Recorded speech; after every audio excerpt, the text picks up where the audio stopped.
Hello दोस्तों, नमस्कार। आज हम लोग डीसी मोटर के साथ में एक नया एक्सपेरिमेंट करेंगे। ये डीसी मोटर है। ये डीसी मोटर इसका नाम इसलिए रखा गया क्योंकि यह डीसी सप्लाई पे वर्क करती है। इसमें हम लोग ये करेंगे, पहले हम डीसी सप्लाई से हम इसको ऑपरेट कराएंगे, यह रन करेगी। फिर हम इसको एसी सप्लाई के साथ में रन कराएंगे, तो यह रन करेगी या नहीं रन करेगी। और तीसरी कंडीशन हम ये करेंगे, इसको हम डीसी सप्लाई से ऑपरेट कराएंगे और चलते हुए कंडीशन में हम इसको एसी में कन्वर्ट कर देंगे, यानी कि इसको हम स्विचिंग करके एसी में कन्वर्ट कर देंगे। तब इस कंडीशन में इसका रिजल्ट क्या मिलता है, इसी ऑब्जेक्ट को हम लोग यहाँ पर अचीव करेंगे। तो ये देखिए, हम इसमें यूज क्या क्या करेंगे। ये डीसी मोटर है, एक डीसी मोटर को यूज करेंगे और इसके साथ में हम एक ट्रांसफार्मर को यूज करेंगे। ये ट्रांसफार्मर का मेन पर्पज है, इसको हम 220 वोल्ट सप्लाई दे रहे हैं, तो यहाँ से हमें 12 वोल्ट एसी मिल रहा है। अब इस 12 वोल्ट को हम डीसी में कन्वर्ट करने के लिए, यानी 12 वोल्ट एसी को हम डीसी में कन्वर्ट करने के लिए इसके साथ में एक डायोड यूज करेंगे। ये डायोड है। अब डायोड का काम क्या है कि एसी को डीसी में कन्वर्ट करना। इस तरीके हम सप्लाई से कनेक्ट करेंगे और इसको ऑपरेट करके हम बारी बारी से हम इसको चेक करेंगे इसका क्या रिजल्ट मिल रहा है। तो चलिए अब हम इसको कनेक्शन कनेक्ट करके हम लोग देखते हैं। और इसके साथ में देखिए, एक ये बॉक्स नुमा लिए हैं। इस बॉक्स का मेन पर्पज है, इस मोटर को इसके साथ में रख देंगे ताकि आसानी से यह इस पर रोटेट कर सके। देखिए इसमें आसानी से फिट हो रहा है ताकि मोटर इधर उधर मूव न करे। तो चलिए अब हम इसका कनेक्शन करके हम तो चलिए देखिए, अब हम लोग कनेक्ट करने के लिए क्या करेंगे। ये डायोड है, डायोड को हम ट्रांसफार्मर के एक लीड में, यानी कि ये जो सेकेंडरी वाइंडिंग है इसके साथ में हम इसको कनेक्ट कर दे रहे हैं। ये कनेक्ट कर दिए,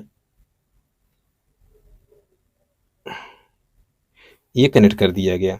अब दूसरे टर्मिनल को यहाँ से हम इसको कनेक्ट कर दे रहे हैं। इसको डायरेक्ट हम मोटर के साथ में कनेक्ट कर देंगे। ये देखिए, इसका मेन पर्पज है यह डीसी में कन्वर्ट करना। ये डायोड जो है डीसी में कन्वर्ट करता है। अब देखिए, सबसे पहले अब हम इसको कनेक्ट करके चेक करते हैं क्या यह मोटर ऑपरेट हो रही है या नहीं हो रही है।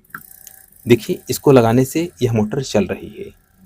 इसका मतलब यह है कि यह डीसी सप्लाई से यह वर्क कर रही है। अगर यह डीसी सप्लाई पे यह वर्क कर रही है, अब हम इसको डायोड को डिसकनेक्ट करके अब हम डायरेक्ट हम ट्रांसफार्मर से कनेक्ट करते हैं।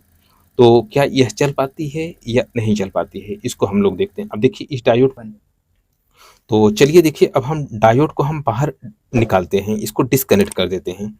अब देखिए, ये ट्रांसफार्मर से जो 12 वोल्ट सप्लाई आ रही है, अब इसको सबसे पहले हम वोल्टेज को मेजर कर लेते हैं। देखिए, इसका वोल्टेज हम यहाँ से मेजर कर लेंगे। सबसे पहले सेलेक्टर स्विच को एसी पे सेट करेंगे और अब देखिए ये हम डिस्प्ले, अब देखिए इसको हम लगा करके वोल्टेज मेजर कर लेते हैं।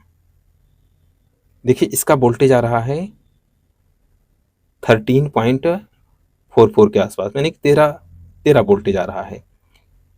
ये एसी वोल्टेज 13 वोल्ट आ रहा है। ये हो गया। अब इसको जो है मोटर की रेटिंग एक बताना भूल गए। इसमें देखिए वोल्टेज जो इसका है यह 12 वोल्ट पे ऑपरेट होने वाली मोटर है। तो ये 13 वोल्ट एसी सप्लाई है। अब देखिए 13 वोल्ट एसी सप्लाई के साथ में अब कनेक्ट कर रहे हैं। देखिए इसका क्या रिजल्ट आ रहा है। ये देखिए मोटर ऑपरेट नहीं हो पा रही है, यानी कि एक जगह पे वाइब्रेशन कर रही है। ये कुछ इस तरीके वाइब्रेशन हो रहा है। अब देखिए, अब एसी के साथ में नहीं हो रहा है। एसी क्योंकि देखिए इसमें पॉजिटिव और नेगेटिव साइकिल होती है। अगर पॉजिटिव में यह क्लॉकवाइज में अगर टार्क क्रिएट कर रहा है तो नेगेटिव साइकिल आती है तो एंटी क्लॉकवाइज में टार्क, इसलिए इसका रिजल्टेंट टार्क यानी कि 0 हो जा रहा है। अब चलिए, अब इसको हम डीसी से कनेक्ट करते हैं और रनिंग कंडीशन में हम इसको स्विचिंग करके हम एसी में कन्वर्ट करेंगे। अब देखिए इसको हम फिर डायोड को हम कनेक्ट कर दे रहे हैं। जैसे हम डायोड को कनेक्ट करने के बाद ये डायोड कनेक्ट हो गया। अब इसको हम कनेक्ट करते हैं इसको। अब ये देखिए मोटर रन करने लगी, यानी कि यह डीसी में डीसी सप्लाई से कनेक्ट करने पर यह मोटर रन करने लगी। अब क्या करेंगे, इस सप्लाई को हम बाईपास कर देते हैं। बाईपास करने के लिए एक वायर लेते हैं और उस वायर से इसको हम बाईपास कर देते हैं। देखिए अब इसको डीसी सप्लाई के साथ में अब कनेक्ट किया गया है और यह मोटर रन कर रही है। अब यहाँ पर यह डायोड लगाया गया है, डायोड डीसी में कन्वर्ट करके इसको सप्लाई दे रहा है, यह मोटर रन कर रही है। अगर हम इस डायोड को अगर डिस्कनेक्ट करके यानी कि इन दोनों टर्मिनल को अगर हम शॉर्ट करेंगे तो सीधे ये सप्लाई इसमें पहुंच जाएगी। यानी कि यह रनिंग कंडीशन में अगर हम इसको शॉर्ट करेंगे तो देखते हैं यह मोटर चलती रहेगी या बंद हो जाएगी। उसी को हम लोग यहाँ पर चेक करने के लिए एक जंपर की हेल्प से इसको हम शॉर्ट करते हैं, यानी कि डायोड का रोल जब शॉर्ट करेंगे तो खत्म हो जाएगा। यानी कि ये देखिए सप्लाई बाईपास कर दिया गया। अब देखिए सप्लाई जैसे एसी पहुंच रही है यह मोटर चलना बंद हो जा रही है। तो इसका मतलब ये है कि यह मोटर जो है सिर्फ यह मोटर डीसी पर चल सकती है और एसी पर नहीं चलेगी।